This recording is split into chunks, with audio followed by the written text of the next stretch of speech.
হ্যাঁ শিওরের কি আছে, চা খামু, দেন দেন।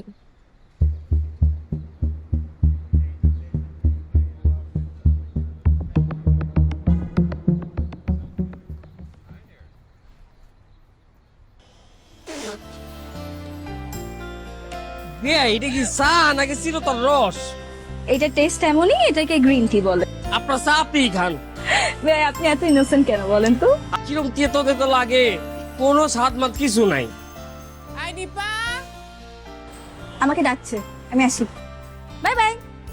আপু আসি।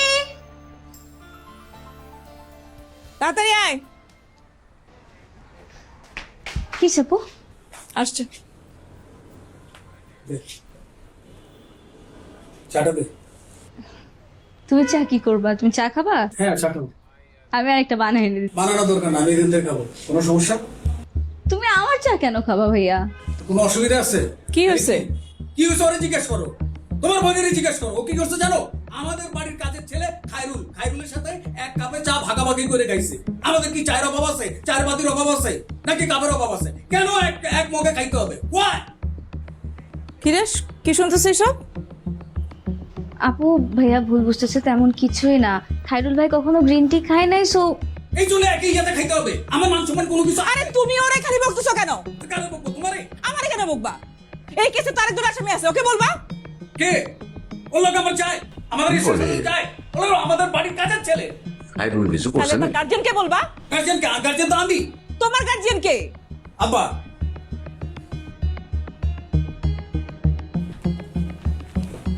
খায়রুল, কি রে শহীদ, কি হয়েছে বাবা? না আব্বা। কি আমতামতা করতেছো বলো? তুমি চুপ করো। খায়রুলকে ডাকো। খায়রুল। কি করছে খায়রুল? আব্বা আসলে কি কি করে নাই, একের পর এক তো সবকিছু চলতেছে, অনেক কথা তো বলি না আব্বা। এই যে মনে করেন যে আব্বা ও হুটহাট করে রুমের ভিতরে ঢুকে যায়, রুমে ঢুকার আগে নক করতে হয় না, এটা তো সে জানে না। তারপরে এই যে দেখলো যে আপনাদের বৌমার তাওয়াল নিয়ে এসে গোসল করে, এইটা কি? এটা কোনো কথা? অন্যের ওয়াশরুম ইউজ করে।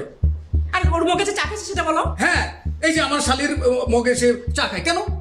চায়ের কাপ কি অভাব আছে নাকি চায়ের পাতির অভাব আছে? কোনটা? কি রে খায়রুল, এসব করতে গেছিস কেন?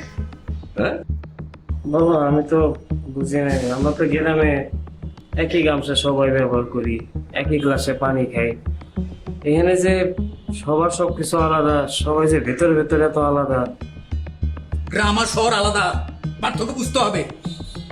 এটা কি গ্রাম পাইছস? আচ্ছা ঠিক আছে, শোন শহীদ, জি। ও তো আগে কোনোদিন ঢাকা শহরে আসে নাই, বলে গ্রামীণ জীবন আর নাগরিক জীবনের যে পার্থক্য এটাও বুঝতে পারে নাই। এটা ওর বোঝার ভুল। বুঝলে তো আর এটা করার কথা না। গ্রামে অনেক কিছু চলে, শহরে তো আর এগুলো চলে না। এখানে প্রত্যেকের আলাদা ব্যক্তি জীবন আছে, স্বাতন্ত্র্য বজায় রেখে চলে তারা। তো সেই অনুযায়ী তো আমরা আসছি, আমাদেরকে ওইভাবে চলতে হবে।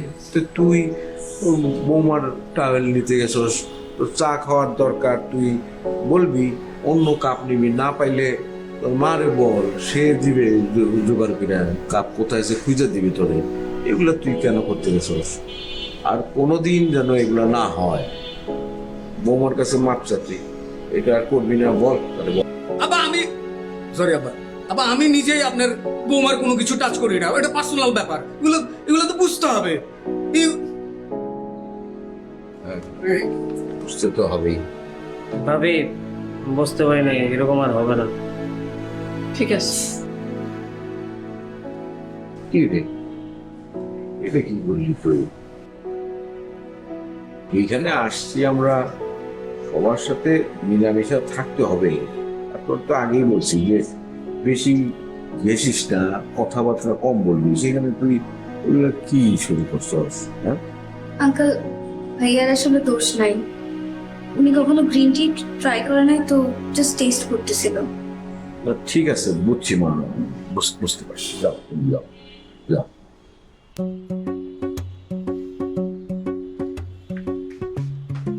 আরে ভাই আপনি এখানে লুকায় আছেন কেন? এই যে এই চা। আমি তো চা চাই নাই। এই চায়ের জন্য তো এত কাহিনী, এই জন্য তো আমি নিজে আপনার জন্য চা বানিয়ে নিয়ে আসছি। নেন। আমি খেয়াল করছি সবার সামনে যখন আমার বকাঝকা করছে, আমি খেয়াল করছি আপনি কিন্তু আপনার মনটা খুব খারাপ হয়ে গেছিল, এই কারণেই তো আপনার জন্য চা বানিয়ে নিয়ে আসছে। আমি সরি। সরি আপনি বলেন না প্লিজ, সরি তো আমার বলা উচিত। আমি যদি আপু আর ভাইয়াকে ঠিক করে বুঝাতে পারতাম তাহলে সবাই মিলে আপনাকে এত বকাঝকা করতো না। আর দূর বাদ দেন তো এইসব বকাঝকা, এগুলো তো আমি অভ্যস্ত। আমি তো ছোটবেলাতে বকাঝকা খাই বড় হয়েছি, এগুলো কোনো বিষয় না। শুনেন, আমার কাছে মানুষের মন খারাপ থাকলে আমার কিন্তু ভালো লাগে না। সবসময় মনে রাখবেন, মানুষ কিন্তু কোনো খারাপ হয় না, খারাপ হয় মানুষের গুণগুণ। এই যে বাবা মা, কোনো কারণে যদি বাবা মার মন খারাপ থাকে, আমার দিন ধীরে সব আউলে যায়। আপনি হাসি খুশি থাকবেন, কারণ আপনি মানুষ ভালো, আপনার গুণাগুণ ভালো। কে নাকি আবার দেখে না ফেলায়। দাঁড়ান, আমার সমস্যা নেই। আপনার সমস্যা না থাকলে আমার কোনো সমস্যা নেই। আর সবার সামনে একটু সালাম কাদাব দিয়ে চলবেন, তাইলে মানুষজন ভাববে আপনার আমার মধ্যে একটা দূরত্ব আছে। হ্যাঁ, আমি কিন্তু আপনার সাথে কথা না বলে থাকতে পারবো না। আপনি পারবেন? পারবেন না। তাহলে আমি যাই। হ্যাঁ, আসসালামু আলাইকুম। ওহো, দেখ তো এটা সুন্দর দিয়ে দিই, ভালো হয়েছে। ইসি রে, খাইতে পারবেন না, ভালোই দিন। আচ্ছা, খান খান।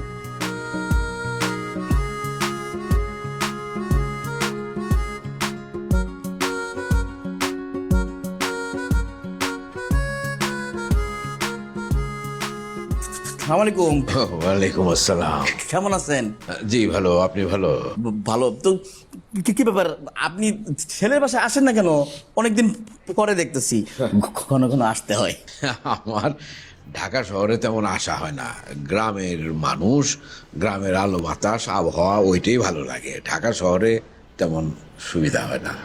কি একটা অদ্ভুত ব্যাপার, মানে মিল আছে কিন্তু। এই ধরেন আমার এত বড় বাড়ি, আমার ফ্ল্যাটে আমি একলা থাকি, কথা বলার মানুষ নাই। কেন? আমার বউ বাচ্চা থাকে কানাডা, তাদের সময়ের অনেক দাম, 5 বছরেও আসার সময় হয় না। আমি যাই, তো এখানে চাই আছেন কেন? আপনি যখন বাড়িটা বানাইছেন তখন তো লিফট লাগালেই পারতেন। বাবার তো উপর উঠতে কষ্ট হয়ে যায়, তাই একটু দাঁড়ায় আছে, একটু রেস্ট নিয়ে তারপর উপর উঠ। না না, মানে হয়েছে কি, ওই আমি যখন বাড়ি বানাইছি ভাইজান, এটা তো অনেক আগে, তখন লিফটের কোনো চল ছিল না, মানুষের তো শক্তি ছিল হাইটে উঠে পড়তো। যদি নিয়ম থাকতো তাহলে তো আমি সবচেয়ে ভালোটা লাগাইতাম। হ্যাঁ, সমস্যা নাই। এই তুমি ওকে? ও, আমার ছোট ছেলে খায়রুল। কি বলেন, শহীদের ছোট ভাই আছে? এই ছেলে, তুমি আসো না কেন? এই জন্য তো চিনতে পারি না। তুমি তোমার আব্বুকে নিয়ে আমার ফ্ল্যাটে যাবা, আমরা একসাথে বসে চা খাবো, গল্প করবো। ভাইজান যাবেন কিন্তু? জি।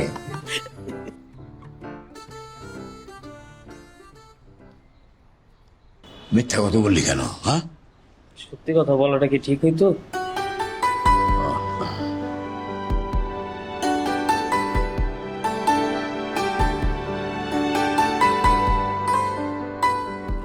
ও অফিসে রওনা দিলা?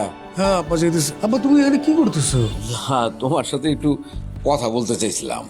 তা কথা বলবে, এটা বাসায় এনে কি তোমার মায়ের সামনে তো সব কথা কি খুলে বলা যায়? বৌমা আছে বাসায়, তোমার সাথে আমার আলাদা কথা থাকতে পারে না? আরে কি এমন কথা যে আমার সামনে বলা যাবে না? বলো। বিষয় হচ্ছে কি, ওই যে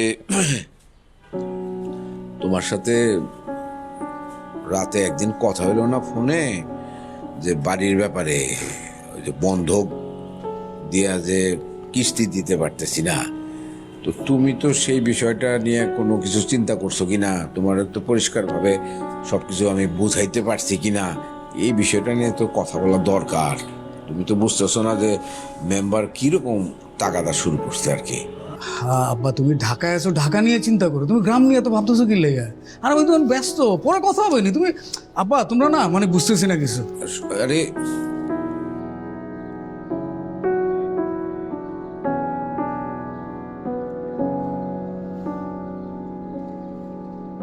বাবা, হ্যাঁ, ছেলে হিসেবে তো আমি কোনো ভূমিকাই রাখতে পারতেছি না।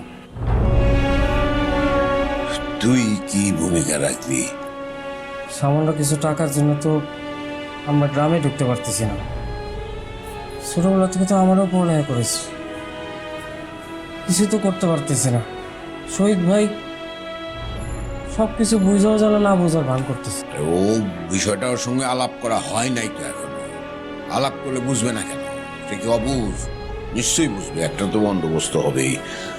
চিন্তা করিস না, ওরে ভালো মতো বুঝায় বলতে পারলেই ওর ব্যবস্থা হবে। তুই থাকবি এখানে? না চল